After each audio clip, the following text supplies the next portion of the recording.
ভরা মৌসুমেও চাঁদপুরে বাজারগুলোতে নেই ইলিশ। এতে আড়তে এবং স্থানীয় বাজারে ইলিশ বিক্রি হচ্ছে চড়া দামে। পাইকাররা বলছেন আশারূপ ইলিশ আসছে না মাছ ঘাটে। চাঁদপুর প্রতিনিধি নিয়ামত হোসেনের তথ্যচিত্রে ডেস্ক রিপোর্ট। এ চিত্র চাঁদপুরের অন্যতম মৎস্য অবতরণ কেন্দ্র বড় স্টেশন মাছঘাট পাইকারি বাজারের।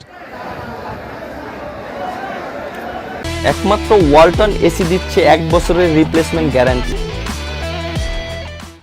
বাজারে ইলিশের চেয়ে ক্রেতার সংখ্যাই বেশি। রূপালী ইলিশ কিনতে এসে ক্রেতা হয়ে যাচ্ছেন পর্যটক। গ্রাহক বাড়ছে কিন্তু ইলিশ তো কম, যার কারণে এমনিতেই রেট বেশি মনে হয়। সেই আজ থেকে 2 মাস 3 মাস আগে যেভাবে রেট ছিল এখনো সেইভাবে। আসছি ব্রাউনবেরিয়া থেকে ইলিশ ঘাটে মাছ কেনার জন্য। এখন আসলে কি মাছের দাম মোটামুটি অনেক বেশি, এজন্য ঘুরে দেখতেছি কমে পাওয়া যায় কিনা, কিন্তু আসলে তো কমের কোনো সম্ভাবনা দেখতে পারতেছি না। ঢাকা থেকে ইলিশ মাছ কেনার জন্য আসলাম, এসে দেখি ঢাকার বাজারে 1400-1500 টাকা কেজি, এখানে 1700-1800 টাকা কেজি, এখানে আরো দাম বেশি। অনেকে ইলিশ না নিয়ে ফিরছেন খালি হাতে। বিক্রেতারা বলছেন মৎস্য অবতরণ কেন্দ্রে নেই আশানুরূপ আমদানি। এছাড়া ভারতে ইলিশ রপ্তানির খবরেও বেড়েছে দাম।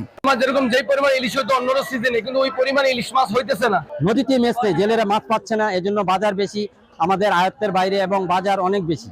সরবরাহ যদি এই পরিমাণ থাকে দাম বাড়ার সম্ভাবনা খুব বেশি। আর যদি আপনার ইলিশের উৎপাদন সরবরাহ যদি আরো বাড়ে সামনে, তাহলে দাম আশা করি কমবে বলে আমরা বিশ্বাস করি। চাঁদপুরে বর্তমানে 1 কেজি বেশি ওজনের ইলিশ বিক্রি হচ্ছে 2000 টাকা কেজি দরে, আর 1 কেজি ওজনের ইলিশ বিক্রি হচ্ছে 1700 থেকে 1800 টাকায়।